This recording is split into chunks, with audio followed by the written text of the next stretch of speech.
حد یہ ہے کہ انسان چور میں اور شریف میں فرق نہیں کر سکتا، لیکن جانوروں میں کتا ایسا ہے کہ جو فرق کر لیتا ہے۔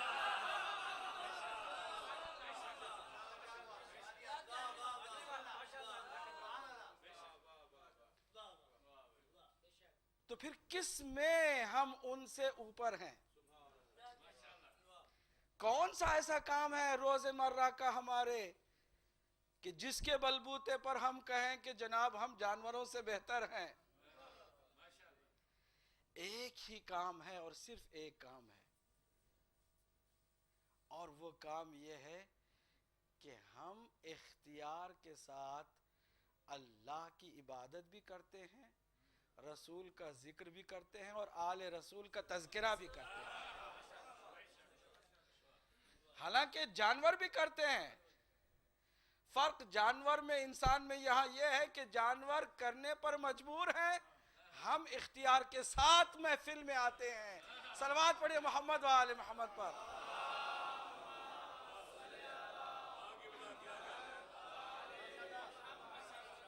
یقین کیجئے کہ ہر چیز اس وقت خوشیاں منا رہی ہے، ہر چیز، ذرہ ذرہ، پانی کا قطرہ، زمین، آسمان، ستارے، چاند، سورج، درخت، پہاڑ، دریا، سمندر، ہر چیز آج زہرائے اطہر کی آمد پر خوشیاں منا رہی ہے، لیکن خوشیاں منانے پر مجبور بھی ہے۔ اگر وہ خوشی نہ منائے تو اس کا نام شر پڑ جائے۔ لوگ کہتے ہیں نا کہ شر بھی خدا کی طرف سے ہے اور خیر بھی خدا کی طرف سے ہے، یہ ہمارا کلمہ نہیں ہے۔ ہم یہ کہتے ہیں خیر ہی خیر خدا کی طرف سے ہے، شر خدا کی طرف سے نہیں ہے۔ تو پھر شر کہاں سے پیدا ہوا؟ کہتے جو ولایت کو مانے وہ خیر ہے،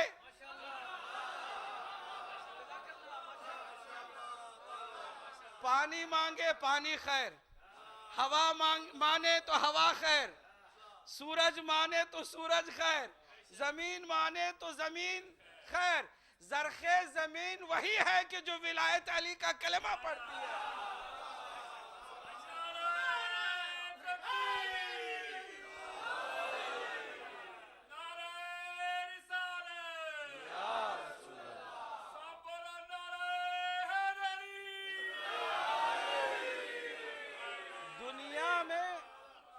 دنیا میں اللہ نے کسی چیز کو شر نہیں پیدا کیا ہے۔ شر اگر کوئی چیز ہوئی ہے تو وہ اس لیے ہے کہ اس نے انکار کیا ہے۔ انکار کر دے پانی تو وہ کڑوا ہے، زہر حلاہیل ہے۔ اگر انکار نہ کرے تو پھر وہی میٹھا بھی ہے اور وہی حیات کے لیے آب حیات بن جاتا ہے، اور یہ حقیقت ہے۔ یہ کوئی ایسی بات نہیں کہ جو خیالات کی دنیا میں کہی جاتی ہو۔ بعض لوگ یہ بھی کہتے ہیں نا، آج کل کے سو کالڈ انٹلیکچوئلز، بہت پڑھے لکھے ہیں جناب، کہتے ہیں یہ جاہل والی بات ہے، یہ ہر چیز خیر اور شر اس کے اندر اس نے مانا، اس کے اندر شعور کہاں؟ اللہ کہتے تمہارے اندر شعور نہیں ہے کہ ان کے شعور کو سمجھو۔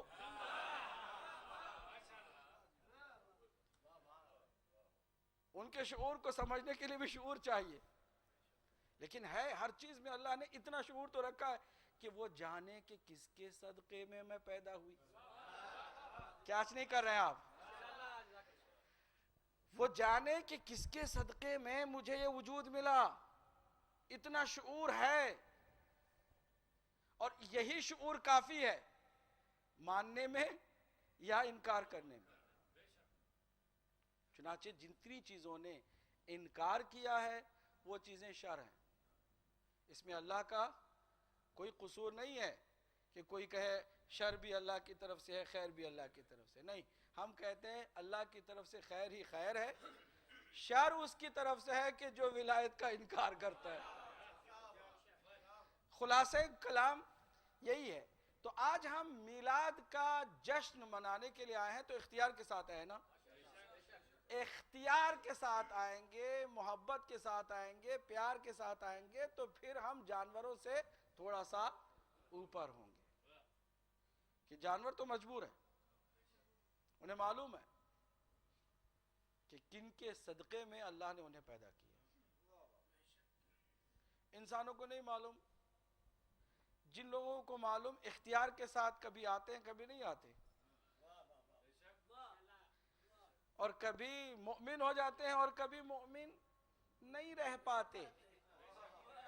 مجھے جرأت نہیں ہے کہ کہوں کہ کچھ اور ہو جاتے ہیں، کم از کم اتنا تو کہہ سکتا ہوں کہ مؤمن نہیں رہ پاتے۔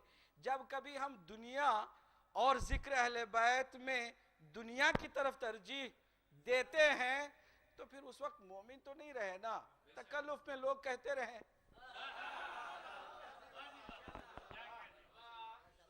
تکلف میں کہیں، لیکن اندر کی بات یہ ہے اور سچی بات یہ ہے کہ مومن اس وقت نہیں رہے۔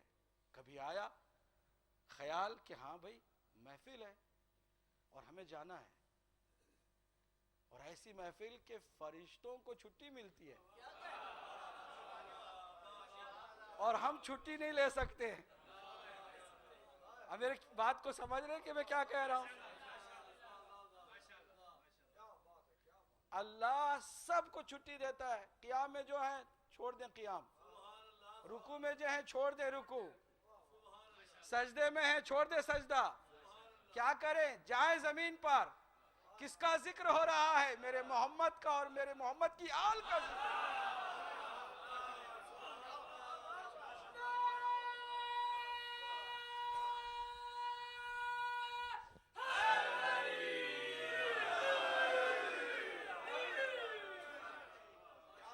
یہ جو فرمایا ہے پیغمبر اسلام نے کہ پنجتن پاک زمین والوں سے زیادہ آسمان والوں میں معروف اور مشہور ہیں، تو اس کی وجہ یہ ہے کہ وہ قدر جانتے ہیں، وہ عرش کو بھی چھوڑنا پڑے تو فرش کو اپنی زندگی سمجھ کر آ جاتے ہیں، اور ہم اپنا کام بھی چھوڑنے کے لیے تیار نہیں۔ ایک معمولی سی کوئی بھی دنیا داری ہو اسے بھی چھوڑنے کے لیے تیار نہیں۔ ہاں اگر کچھ بھی کام نہ رہ جائے تو چلو اس بہانے کہ کچھ دوستوں سے بھی مل لیں گے، ملاقاتیں بھی ہو جائیں گی، ٹائم بھی پاس ہو جائے گا۔ جو ٹائم پاس کرنے کے لیے آتا ہے وہ خود پاس نہیں ہوتا،